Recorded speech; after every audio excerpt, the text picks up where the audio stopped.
Hey everyone, in today's video I'm going to be sharing 5 ways that you can fill up a sketchbook. And this is a drawing ideas sort of video, so if you're having trouble filling up your sketchbooks or you're looking for some drawing ideas, then hopefully these 5 ways will inspire you. And this is a problem that I have quite a bit with sketchbooks. Sometimes there are just days when I don't know what to draw, I end up staring at the blank page for hours, and I just need there are a few things that I do to kind of kickstart some creativity and just to fill up some pages. So the first thing is to add colour to the page. And my reasoning behind this is that it's often just the fact that the page is blank that I find it intimidating. Sometimes when you're staring at a blank page, it can be overwhelming, you don't know where to start, you don't know what to draw.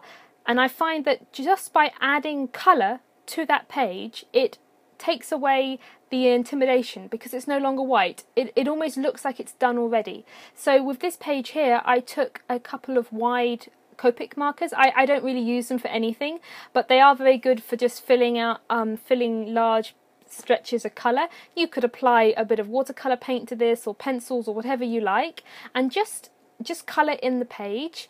And then once it's all coloured in, you could leave it, but I like to draw on top of the colours and to see what I can make with the page. And sometimes you can make the colours that you've chosen in the background work as part of the main image, and other times it just creates this really kind of cool two-tone effect. So what I did here is I just drew over it with a pencil, a normal pencil, and then I went over with my black multi-liner, and I also used a white pencil to sort of add some highlights and shadows in the girl and the butterflies.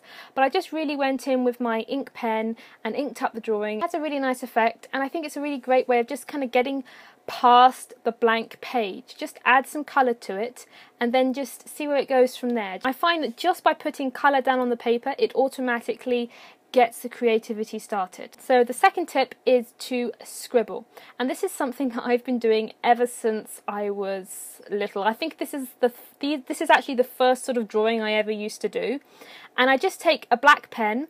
I like to use more like a ballpoint pen for this sort of thing so I don't damage the nib, but if you're gentle you can use a fine liner and just let your hand flow and just go over and over your lines for a while. You can make it as big, as broad, or as complicated as you want, but you just got to let your hand flow. Don't think about the lines, and then once you've got that down, I just go in with 4, 5, I think I used 5 colours for this piece, and just colour in the squiggle, and it's very abstract, but it does fill out a page, and I think it actually looks really cool, so I really like this technique.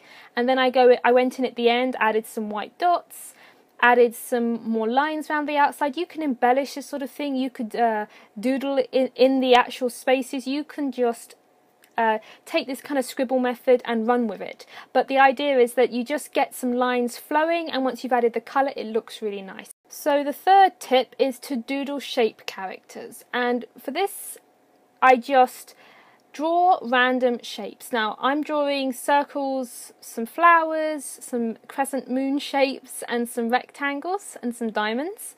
You can draw whatever shapes you want. You could draw food or just anything that's keep it quite simple, and then I just colour it in with some pastel shades, and then once you've sort of got this nice kind of pattern of little floating objects, I then go in with my black liner and I doodle little arms, little eyes, I ended up putting little ribbons and hats on these little kind of characters. I just had a lot of fun looking at these little shapes and these little characters. I mean, who knows what sort of universe they live in, but it's just a really fun exercise, and again, it's a way of kickstarting some creativity. It's kind of quite a good kind of warm-up exercise as well, just to get the ink going, to get the ink flowing on the page, and that's what these ideas are for. This is just part of keeping going with your sketchbooks, because sometimes with a sketchbook it can be really hard to finish a sketchbook, and often you're very good, excited at the beginning, but by the time it gets halfway through, you're beginning to sort of feel stretched. You don't know what to draw. So some of these ideas are things that may help you just move past those difficult pages. So number 4 is to divide the page into boxes. And the way that I think about this is it's breaking down that white page.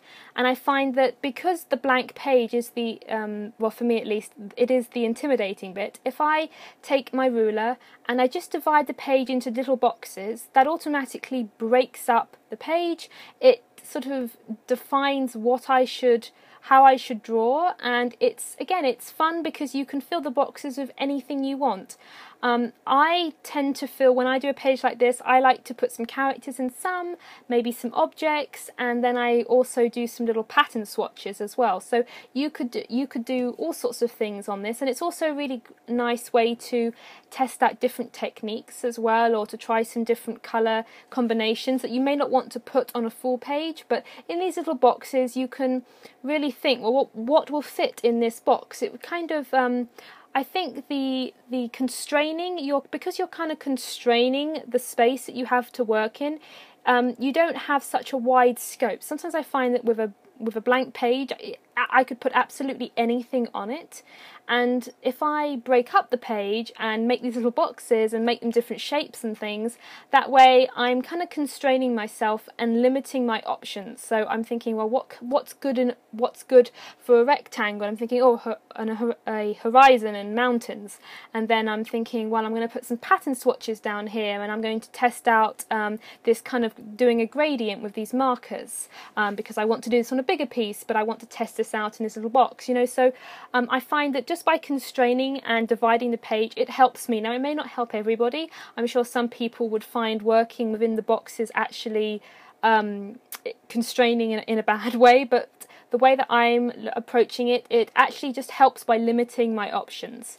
Sometimes I find that being able to put absolutely anything on a page is a little overwhelming, so I quite like drawing the boxes just to kind of organise the page as well. I'm quite an organised sort of person, so I like to have things boxed and organised and tidy, and so I really like this particular method of breaking up a page.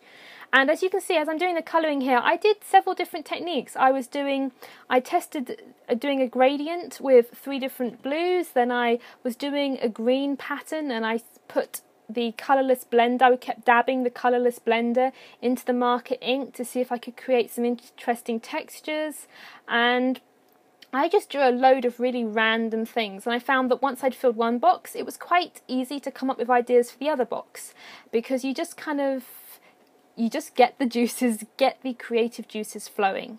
And it doesn't really matter if they don't look very good. So for instance, the little profiles that I drew look really bad. I mean, one of them in particular, she looks so bad.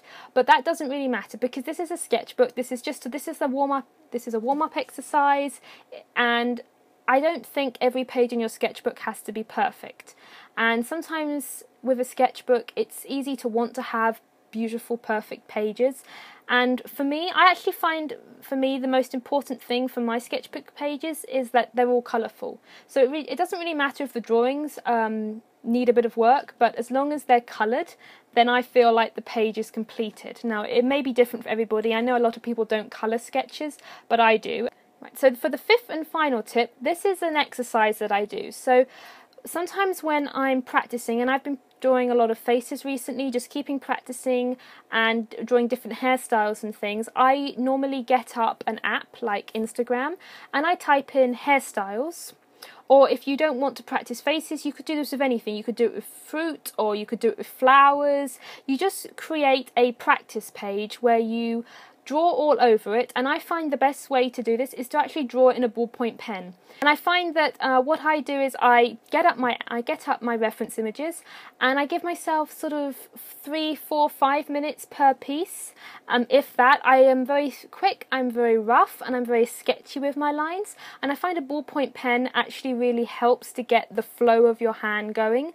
It's much better than I think a fine liner for this, and you can just fill a whole page with practice sketches, and this is something that I do for a warm-up. So if I'm going to spend a long time working on maybe a commission piece or portfolio pieces that I know are important and that I want to make sure that I'm all warmed up for it, I often just spend 10-15 minutes beforehand doing a warm-up page like this. So I warm up my hand and I practice doing, I keep practicing some of the things that I want to improve on, and hairstyles is one of them. And now on this page, I only like actually 2 of the images that I did, but I use these pages as practice, but I also use them as reference as well. So when I'm doing my bigger final pieces, I will look back at my reference hairstyle pages and I will think, okay, well that hairstyle was good, or that facial expression or angle was good, and I'll use it like that. So doodle a whole page of reference images, and I like to add colour to it afterwards just to bring it to life a bit more. So there are 5 ways that you could fill up your sketchbook. These are just 5 fun drawing ideas, ways to get going in your sketchbook, and just ways to get past those pages that are difficult, especially when you get to the middle of the book and you have all those white pages that you need to fill. So there are the 5 pages. Which page did you like best? Let me know down in the comments below, and share if you have any tips for getting through and filling up a sketchbook. I hope you enjoyed this video, and I will see you next time.